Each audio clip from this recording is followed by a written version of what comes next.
22 जानेवारीला प्राण प्रतिष्ठेचे पाठबळ रामलल्लाची मूर्ती अयोध्येत राम मंदिरात बसवली. मूर्ती गर्भगुडीत वरचे बोली थंय विधिवत पूजाय झाली. रामलल्लाची भव्य मूर्ती क्रेनीन हाडची पडली. मजगती प्राण प्रतिष्ठापनेचो एक भाग म्हणून कलश पूजनही झाले. ते वटेन प्रधानमंत्री नरेंद्र मोदीन राम मंदिराचेर आधारित 6 पोस्टल स्टॅम्प रिलीज केले. श्री राम मंदिर प्राण प्रतिष्ठा अभियान से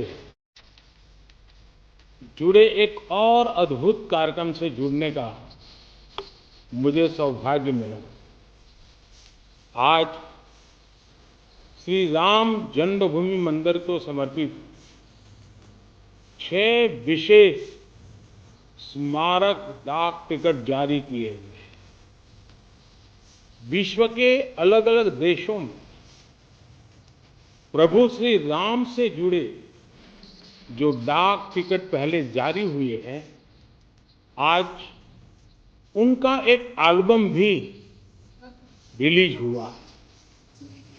मैं देश विदेश के सभी राम भक्तों को, सभी देशवासियों को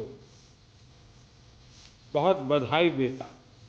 महर्षि वाल्मीकि का वो आह्वान आज भी अमर, जिसमें उन्होंने कहा था, जब तक पृथ्वी पर पर्वत हैं, नदियां हैं, तब तक रामायण की कथा, श्री राम का व्यक्तित्व लोक समूह में प्रचारित होता रहेगा। Bureau report prudent.